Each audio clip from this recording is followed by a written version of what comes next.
So the number one fear of people in America today that are close to or in retirement is still, will I have enough income to support my lifestyle for as long as I'm going to live? Because today, life expectancies, as you know, are a lot longer. In fact, many people live as long in retirement as they did in their working years.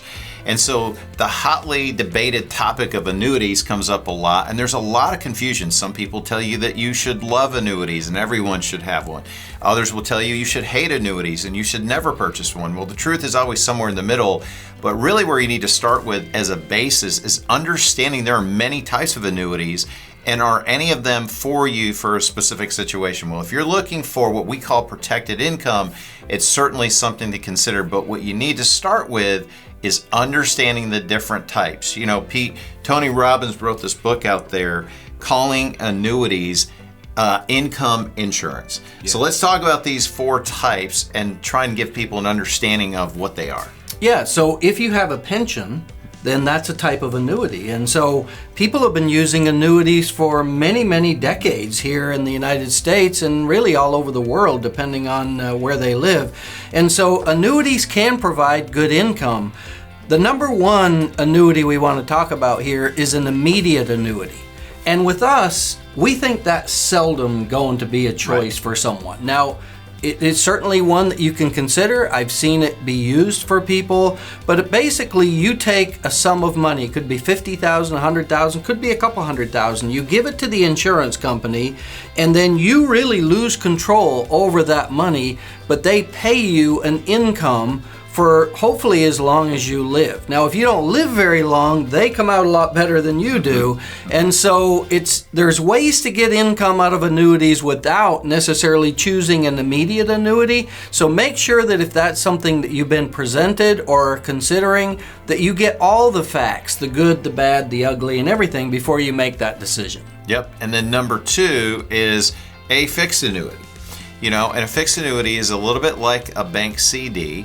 You deposit money with an insurance company. Now, these are not FDIC insured. Bank CDs are FDIC insured. So you want to make sure, in our view, if you do a fixed rate annuity, that you're with an A-rated insurance company, and you want to understand their solvency ratio and just how basically stable the company is. But you might deposit a certain amount of money and they might pay you 3% or 4%. So it's just a declared rate of interest. So for example, if you did a 5-year fixed annuity and the insurance company was offering 4%, they're going to pay you 4% for 5 years. Yeah. Not 3.5, not 4.5. It's a declared fixed rate, and that's a fixed or declared rate annuity.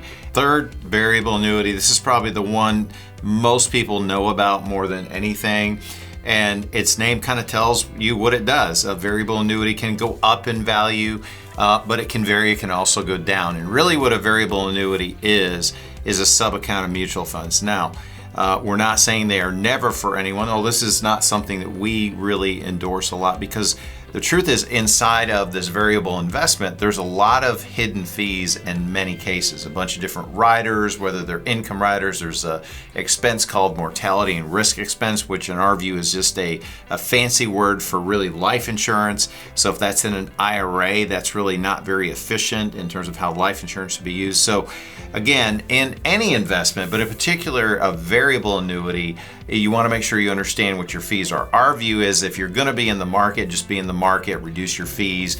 That's going to help your overall return over time if you can reduce those fees. So variable annuity.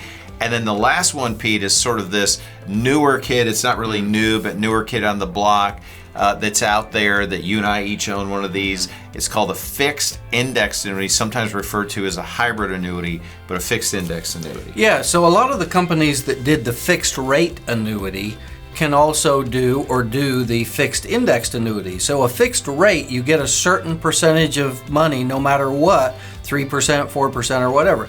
The fixed indexed is your principal is fixed, but your returns are based on certain market indexes that you get to pick.